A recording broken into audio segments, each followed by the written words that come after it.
Alright, how are y'all doing? My name is Ethan. I'm Adam Fouts. I'm Darrell Player. I'm Ben Pratt. And we'll be informing you and hopefully teaching you some new things about Tesla. And so to start off, can we get a show of hands of how many of y'all have heard of Tesla, know about the CEO, anything? Alright, so I'd say just about everybody. So we're going to give you 1 minute to talk with your peers next to you, and we'll come back and we'll chat for 30 seconds about what you've talked about with Tesla.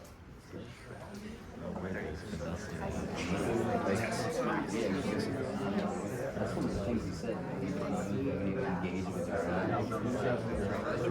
That's crazy. Fast, bro. He couldn't do a video. Imagine he's doing a 5-minute video on Tesla. What you know about Tesla? Electric cars, bro. Elon Musk and shit. Yeah, that's what it is, man.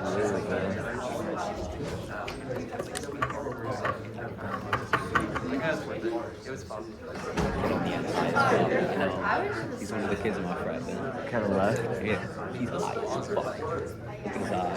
And he's smiling. Yeah, bro. Like parking tickets. That's a kid's give 7, it's hysterical. I should write that as one of the notes. Alright, let's bring it back in. And I'll pass off to Darrell.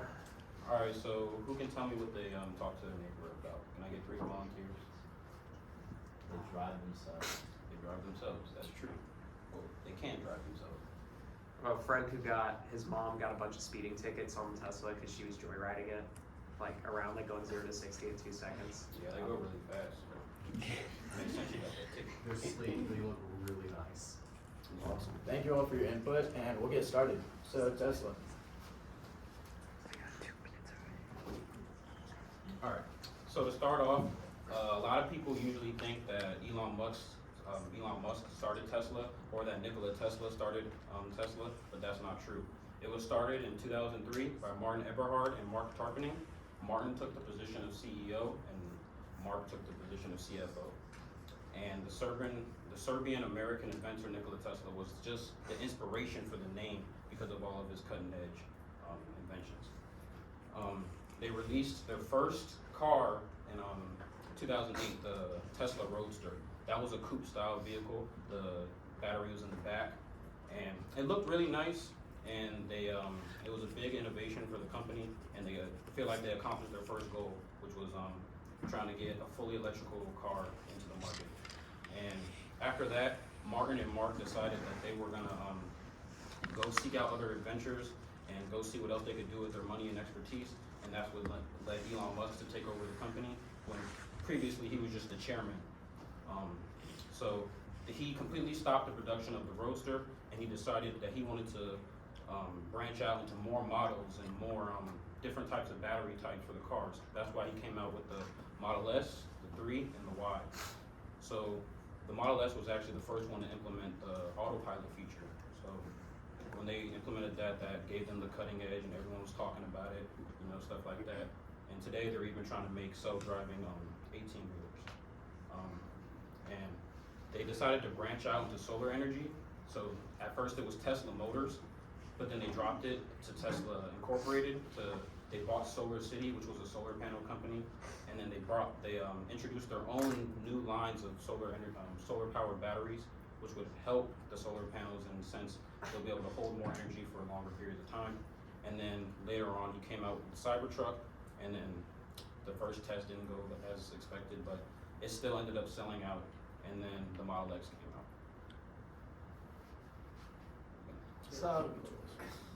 So now that we know a little about Tesla's background, let's talk about Tesla as a business. So Tesla right now is the world's most valuable electric vehicle company, and not just electric vehicle company, but most valuable automaker company in the world, with the second closest being Toyota, coming in almost half of what Tesla's value.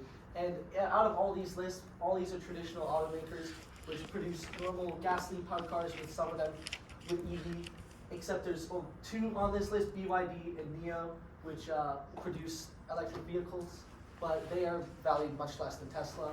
And in 2021, Tesla had a revenue of $53.8 billion.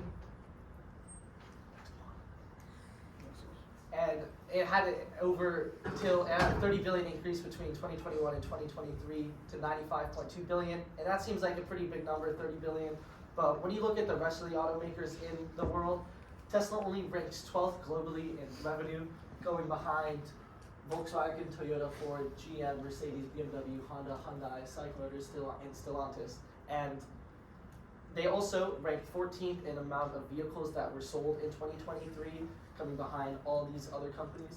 And you might be wondering, how does a company which ranks 12th in revenue and 14th in vehicles sold still be worth the most? And there's a couple reasons for this. The first biggest reason is Tesla's batteries. Tesla, in 2013, Elon Musk decided that Tesla was going to start manufacturing their own batteries, and so he decided to build a gigafactory in Arizona. And in this factory, they've perfected their batteries, and they've tried to create the best battery which will drive the longest, which was the second issue for most electrical vehicles, which Tesla solved, which is their supercharging centers. Show of hands if any of you have ever seen like a Tesla charger just around.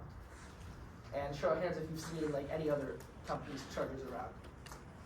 Yeah, there's not a lot of other companies which have like Tesla's sort of broad reach in the super and just the charger industry. And then Tesla also, their charger is just better than all the other electric vehicles on the market right now. And the biggest issue with the EVs is the distance that you can travel. And without these chargers, you can't go that far. So Tesla aimed to be able to like have you be able to drive from California to New York and find chargers along the whole way so you would be able to get there. And then the third thing which makes Tesla so valuable is they sell directly to the consumers. They don't have to go through car dealerships or just normal dealerships or franchises like all the other automakers. Tesla sort of made it a spectacle to go and buy a Tesla car, making it very nice and fancy and modern, all their showrooms. And then the fourth thing that they have is just like Tesla is almost like a tech company, because just like an iPhone can update remotely, the technicians can fix anything which is wrong with the Teslas, which is a big help when it comes to the customer, because you don't have to go and lose your car for a week or take it into a dealership and then they have to try to figure out, and then you have to pay them a lot of money. But with Tesla, you just have to call them up and tell them like what model you have and the serial number, and they're most of the time be able to fix the issue with the Tesla just from their headquarters. And then the fifth thing they have is their autopilot. They have a fleet learning system. So every time a Tesla car goes out on the road, it keeps track of that data and sends it back to headquarters. And as more Tesla cars go out in the road, the autopilot slowly starts to expand and get better. And you can see here that Tesla in the US has dominated the electrical vehicle market, with the top three EV cars being all Teslas. And then in Europe, the number 1 and number 6 car both being Teslas. All right, now we're going to talk about how Tesla motivates its employees. So a lot of the employees face big challenge stressors, since Tesla's mission statement is to accelerate the world's transition into sustainable energy. So it's hard because Tesla really wants to maintain their competitive advantage and stay ahead of the game at all times. So at work they move fast, and it's a lot of responsibility, and then they're just trying to really change the world with their stuff, so the stress can be high for their employees. So what they like to do is promote individuality, and then they like to embrace the challenges that come in, because they say you can grow from your challenges, and if you run from them or shy away from them, you probably won't perform to the best of your ability. So they also work towards working towards their collective goal, which is to bring sustainable energy to the forefront of the world. And they really work on that by establishing a team and making everyone feel like it's a family. They want everyone to think as one, act as one, and behave as one.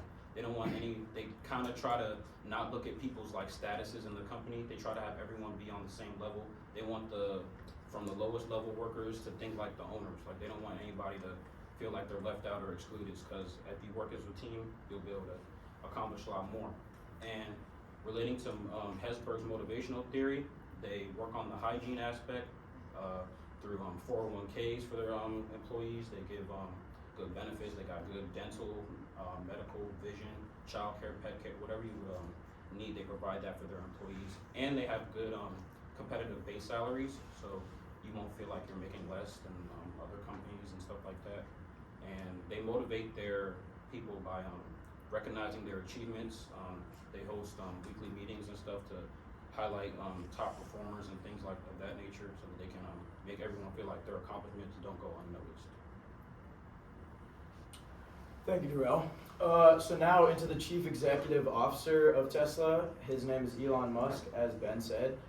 And so Elon Musk was born in 1971 in South Africa. Shortly after he was born, he moved to Canada with his mom, where he became a citizen there.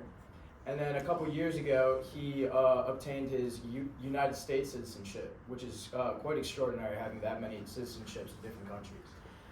And so getting into his business aspect, his first company was called Zip2, and he started that in 1995. And 3 or so years later, he ended up selling that company for a whopping $307 million. Which after that, I don't know about y'all, but me, I would be comfortable, I would be done with working, I would go on the beach, go in the mountains, and just chill out. Elon, not like me. He decided to keep creating businesses, keep making money, which is where it takes us to obviously Tesla, which he became the CEO of in 2008. And not only with that, he created SpaceX, which is a space program looking to utilize our Earth's resources and have a more sustainable and safe and environmentally safe way to go to space and possibly inhabit other planets, which is quite awesome. And not only that, but he co-created OpenAI. And so can I get a show of hands for how many of y'all have used OpenAI? Right, just about everyone. So I'm sure I was going to explain what OpenAI is, but all of you know. It's a free service where it's an artificial intelligence service where you type in almost anything, any question, any information, and it'll spit back the answer to that, which is quite extraordinary. And the fact that he made it free is just awesome for all of us, I'm sure. And so not only that, a couple years ago, he also obtained Twitter. How many of y'all have Twitter? I do as well. Don't use it that often. But so he ended up turning the name of Twitter to X, which, like his Tesla models, I'd say is a more sleek name, more sleek design, and so that was also him. And so the reason we put narcissism up on the board, I'm sure it's a word you've all learned from this class and whatever else. It means you have strong admiration and your perspective of yourself, you think very highly. And so I'd say Elon encapsulates that very well, because every single thing he does, if you see him in an interview, if you hear him talking, he's always talking very highly of his products, of what he's putting out. And even though, just like the Cybertruck, which I'm sure you also saw the demo, it completely messed up, window broke, he was still confident, still had that narcissism to be like, it's okay, we're gonna make it better. And they kept producing, and that's what he does. And so I'd say he, also with narcissism, as I'm sure you all know, narcissists tend to surpass their peers in their career aspirations. And so I'd say Elon has done that with his plethora of companies that have succeeded very well. And so moving on from that, let's get to the comparative advantage. First off, we'll be comparing Honda. So as you can see, the first picture we have is of clouds in the sky spawning CO2. And that's to depict, obviously, CO2 emissions. And so Honda has the third largest increase out of big manufacturers of any new vehicle for CO2 emissions from 2017 to 2022. That's all the vehicles that came out in that time frame. They were the third highest with CO2 emissions. Tesla's CO2 emissions rarely change, and that is because they have obviously the electric aspect. They're all electric vehicles, and really the only time where they give off this CO2 emissions is when they're being made. After it's produced and you have the car you're driving, you let off little to no CO2 emissions, which is incredible for the environment. And not only that, Tesla has the highest overall fuel economy, which is also because of the electric aspect, and Honda is third. So Tesla's two above Honda. So if you take a look at the screen, we have two different interiors, the one on the left being a Tesla Model S Plaid version, and the one on the right being a Honda CR-V. With the one on the left, you see that big touchscreen which controls media, air conditioning, navigation, self-driving, everything the car wants. And then it's also got a digital cluster with the speedometer. And not only that, they have a head-up display where if you're looking through the windshield, you can see your current speed, which allows drivers to maintain eye focus on the road. And then if you look at the steering wheel, it looks a bit unique. It's to keep the driver's hands underneath the airbag in the case of a car crash. And not only is there that one front screen, there's also a screen in the back for the back passengers, which has the same exact controls as the front one. And if you just look at the dashboard, it looks like a more modern design compared to the Honda one, which a lot of people nowadays are looking for as modern as it gets. And then moving on to the Honda, you can see that they also have that digital screen, just not as big, and just less electronics, like they have buttons. If you notice, the Tesla doesn't have any buttons, and then like the gear shifter is taking up space, while the Tesla gear shifter is built in with the screen. Take a moment to talk to your neighbor and compare which one you like better, and we'll be back with talk. Give you all 30 seconds. Play. I didn't know that about the steering wheel. That's like I didn't know it was half either. I thought it was just really cool, but that actually makes it a lot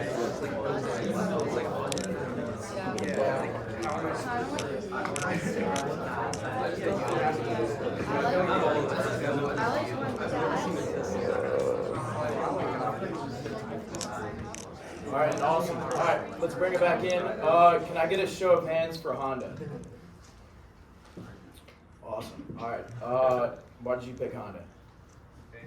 Yes. I picked Honda because I'm more used to the classic design that Honda offers, and I prefer older models of cars as well. Awesome. Who else chose Honda?